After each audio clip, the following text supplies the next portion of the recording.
Tá na vibe certa? Então tá na Rádio Litoral FM 97,3.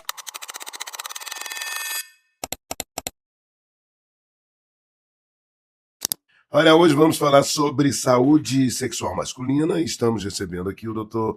Lohan Soares, médico endocrinologista e metabologista e fundador da clínica Virions em Cabo Frio. Vamos conversar com ele. Bom dia, tudo bem? Bom dia, tudo bem?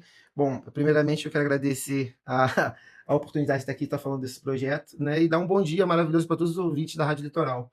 Doutor, vamos direto ao ponto, ao assunto. Vamos. Um homem que perde a ereção no meio do ato, isso é comum ou é exceção? Bom, é mais comum do que você imagina, mas a gente sabe que tem alguma coisa ali que a gente precisa investigar, Uhum. tá? Essa perda de ereção durante o ato sexual pode estar relacionada a problemas físicos da vascularização peniana, mas também a fatores psicoemocionais que assim, se instalam durante o decorrer da vida. Então é importante fazer a diferenciação do que realmente está acontecendo, se é algo que acontece diariamente, com frequência, ou se foi só um momento esporádico. Bom, falhar pode acontecer, mas a partir de quando isso deixa de ser um episódio normal e vira queixa que precisa de uma consulta com o senhor? Falhar, apesar de a gente falar que o homem que nunca falhou é um grande mentiroso, né? Uhum. Nós sabemos que a gente nunca encara como normalidade. Ah, Mas se a gente começa a perceber que dentro de 5 relações, 2 você já consegue ter uma dificuldade maior em manter e ter uma ereção, já é um bom motivo para procurar uma consulta e fazer uma investigação clínica geral. então procura o médico no amigo se estiver nessa situação. Agora, ejaculação precoce. O que é de fato? Existe um tempo considerado normal? Então, meu amigo, a ejaculação precoce, ela é caracterizada como uma ejaculação que acontece dentro do período de 1 a 2 minutos depois da penetração. Porém, a gente entende hoje que o que a gente fala sobre uma relação normal é uma relação que é agradável tanto para a pessoa quanto para a parceira. Então, a gente precisa entender qual é a necessidade do casal para que a gente consiga adequar esse período ejaculatório para que os dois tenham prazer Uhum. suficiente. Agora, existe diferença entre um homem que não consegue iniciar e o que perde no meio da relação? Isso já aponta alguma causa? Muita diferença. Então, quando a gente tem um problema em iniciar a ereção de forma adequada, isso pode estar relacionado a fatores hormonais, pode estar relacionado a fatores relacionados à vascularização do pênis, às veias, às artérias do pênis, para manter para ter uma ereção adequada. Já o colega que perde a ereção durante o ato sexual fala mais a favor de uma condição mais psicogênica, causada por estresse emocional, que pode estar levando a essa situação. Muito bem. Agora, o que o senhor mais escuta assim de errado no consultório e qual o maior mito nessa área? Bom, o que eu mais escuto, infelizmente, é que a disfunção erétil ocorre por causa da esposa. Esse é o maior problema que a gente ouve ainda na cabeça do. Aí colocam a culpa na dama, né? Isso, exatamente. Porque, na verdade, o que acontece? A gente tem uma dificuldade muito grande de lidar com a frustração. Então, a gente acaba dividindo ou então colocando essa situação com a parceira. E aí a gente tem alguns mecanismos para a gente fazer o colega enxergar que talvez esse problema não esteja no relacionamento, mas sim no estilo de vida que ele leva. Tá? E a principal coisa que acontece no consultório que a gente entende é o seguinte: o colega chega lá, nossos pacientes, chamam de colega porque viram grandes amigos, Uhum. e relatam o seguinte: nossa, estou perdendo a ereção, doutor, mas já fiz uso de vasodilatadores e também já fiz a testosterona. E aí que está o grande mito: nem sempre a disfunção erétil está relacionada a um quadro de hipogonadismo ou necessidade de fazer uma reposição hormonal. A relação sexual, ela depende de vários fatores que podem interferir diretamente nessa questão da ereção e também na ejaculação precoce. Agora, quanto disso é corpo e quanto é cabeça? De fato, nós sabemos que todo quadro de disfunção erétil ou distúrbio relacionado à atividade sexual, independente se ele tem um componente de maior significância psíquico ou físico, eles andam de mão dada.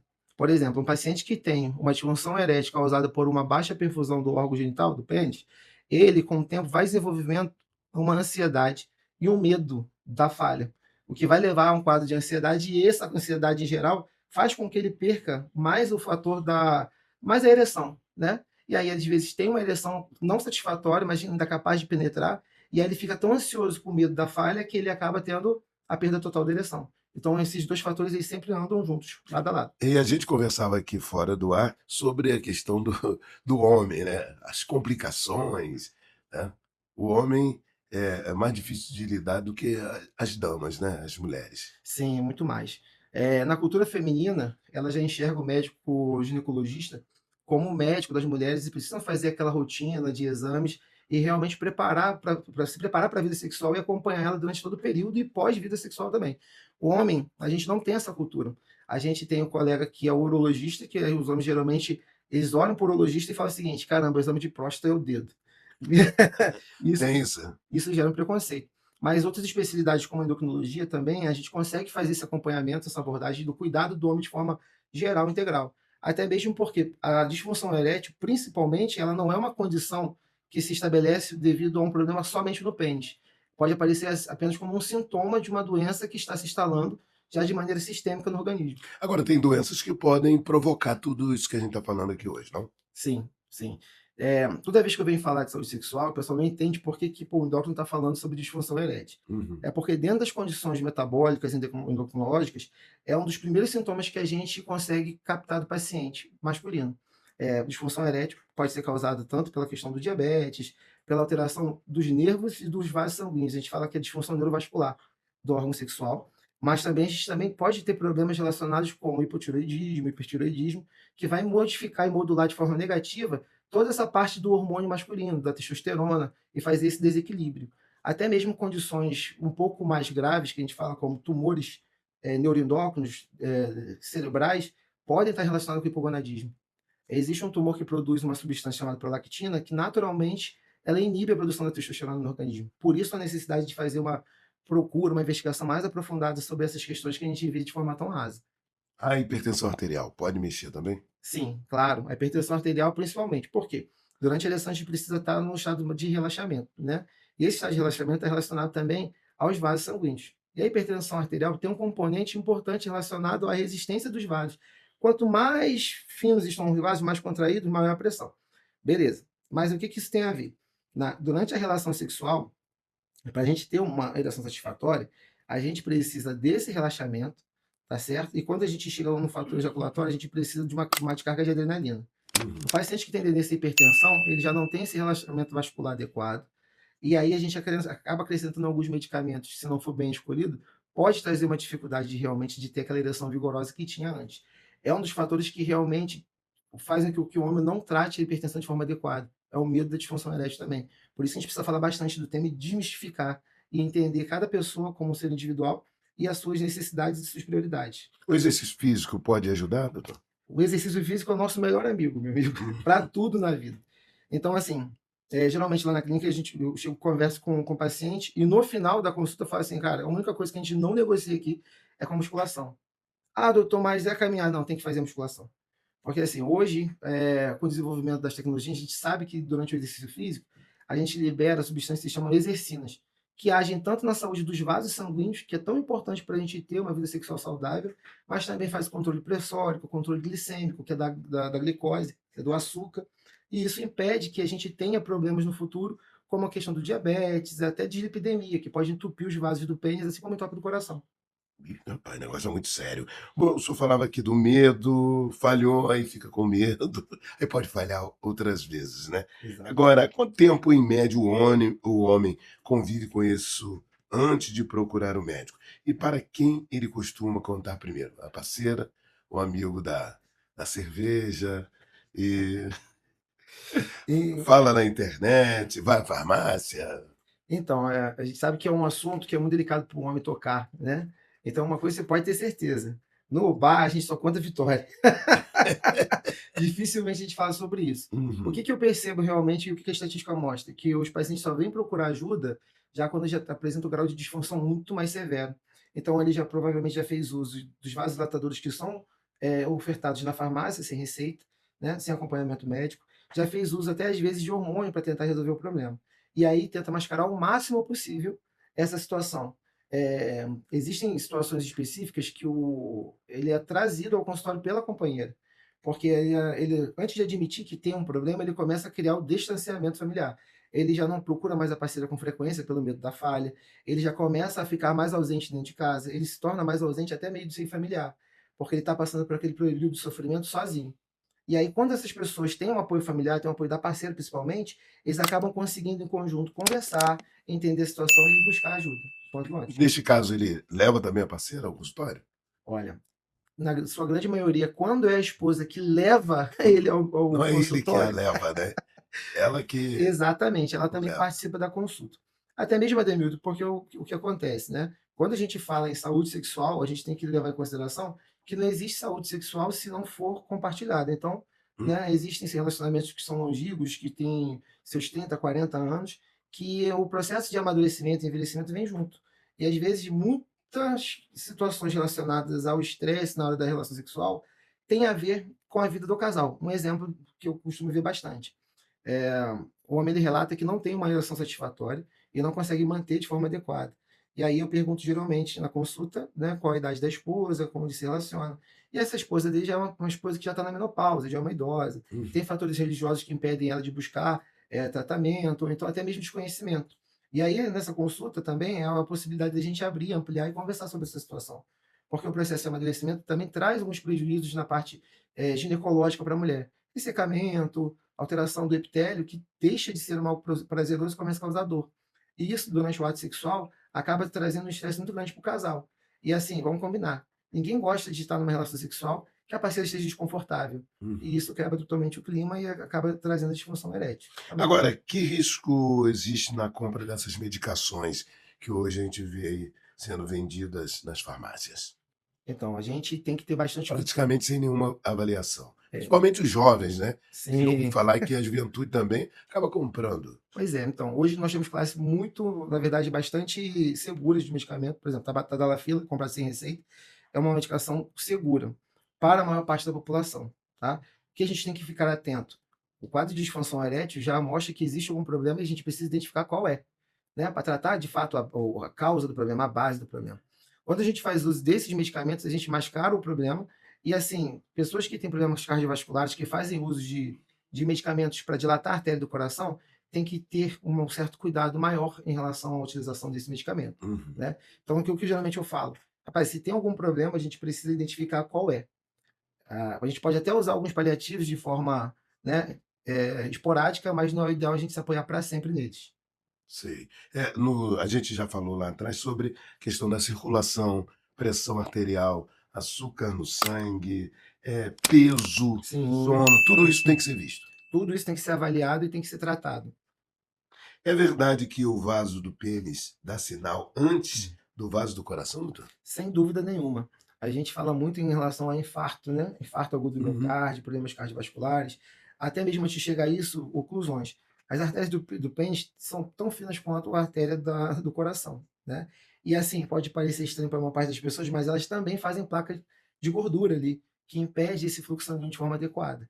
E às vezes a gente não entende por que, que o pênis ele fica ereto de uma forma diferente. Por exemplo, uma lateral direita fica melhor do que a esquerda, e aí já não tem aquela firmeza. Às vezes pode ter uma oclusão ali, né, parcial ou até mesmo total, que está impedindo essa ereção de forma adequada.